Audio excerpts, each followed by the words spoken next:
સમાચાર વિસ્તારથી જોઈશું। મોરબીમાં મગફળી ગોડાઉનમાં આગ હજુ પણ બેકાબુ। રફાળેશ્વર ગામ નજીક મગફળીમાં ગોડાઉનમાં આગનો મામલો। મગફળીના ગોડાઉનમાં લાગેલું આગ હજુ પણ બેકાબુ। ગોડાઉનમાં મગફળી આગની જ્વાળાઓ જોવા મળી। ફેક્ટરીના શેડ તોડી મગફળીમાં આગ બુઝાવવાની કામગીરી યથાવત।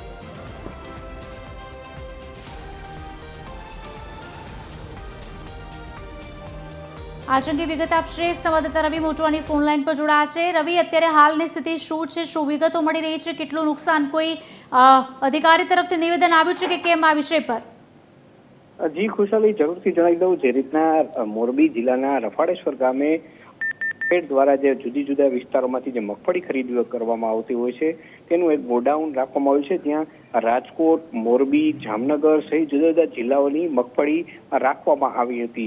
गईकाल बपोરના समये आ गोडाउનમાં કોઈ કારણોસર આગ લાગી હતી। આગ એટલી વિકરાળ હતી કે લગભગ 10 જેટલા ફાયર ફાઇટરો આ આગ પર કાબુ મેળવવા માટે સતત પ્રયત્ન કરી રહ્યા છે। અત્યાર સુધીની જો વાત કરીએ તો અત્યાર સુધી હજી આગ પર કાબુ આવ્યો નથી ને હજી પણ ફાયરની ટીમ સતત મહેનત કરી રહી છે આગ પર કાબુ મેળવવાનું। ખાસ કરીને વાત કરવામાં આવે તો આ ગોડાઉન છેલ્લા અઠવાડિયાથી બંધ હતું। કઈ રીતના આગ લાગી તે પણ એક ચર્ચાનો વિષય છે।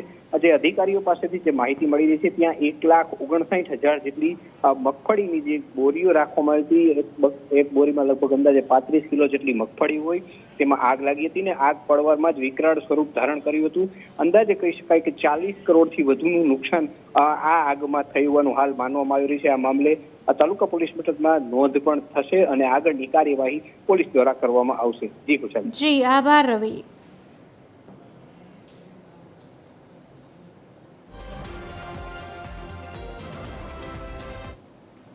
બનાવ ગઈકાલે અમને 1:40 ફાયર કંટ્રોલ રૂમમાં મળેલો હતો।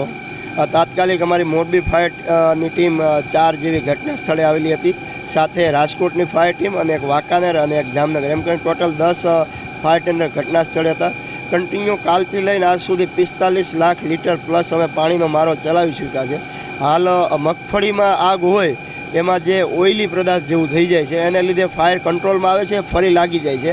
અમે કાલથી આ બધાને કહીએ છીએ કે ભાઈ તમે જેસીબી, હાઇડ્રા એ બધી વ્યવસ્થા કરાવી અને માલ શિફ્ટિંગ કરો। એની થોડીક અભાવને વચ્ચે અત્યારે હાલ કન્ટિન્યુ કુલિંગ પ્રક્રિયા ચાલુ છે। જે ગોડાઉનમાં આગ લાગી છે તેનું રીઝન અમને કોઈ હજુ સુધી મળ્યું નથી। અમે પોલીસને જાણ કરી છે, ફાયર બ્રિગેડને જાણ કરી છે અને ગોડાઉનમાં આગ બોલાવવા માટે અમારા પ્રાઇવેટ ટેન્કરોના પાણીનો પણ અમે ઉપયોગ કરીને બાંધેલા છે। એ પ્રયત્નો અમે કરી રહ્યા છીએ। ગોડાઉનમાં કોઈ એવો ગેરરીતિવાળો માલ નથી। તમારી નજર સમક્ષ જે માલ પડ્યો છે એ પણ સામે જ છે।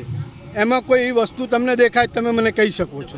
મગફળી અંદાજે લગભગ 1.5 લાખ બેગો હતી। એની કિંમત આશરે 35 થી 37 કરોડની આસપાસ થઈ શકે। આ ગોડાઉન વેરહાઉસિંગ કોર્પોરેશનના માધ્યમથી નાફેડે ભાડા ઉપર રાખેલ હતું। આ ગોડાઉનની અંદર માલ ભર્યા પછી બધી જવાબદારી વેરહાઉસ કોર્પોરેશનની રહે છે અને જે કાંઈ નુકસાની થાય એ ચૂકવવાની જવાબદારી વેરહાઉસ કોર્પોરેશનની છે। તો આશરે 1,60,000 ગુણી જે સ્ટોરેજ હતી આગના કારણે મોટું નુકસાન થયેલ છે। ના નુકસાનની તમામ ભરપાઈ વેરહાઉસિંગ કોર્પોરેશને કરવાની છે।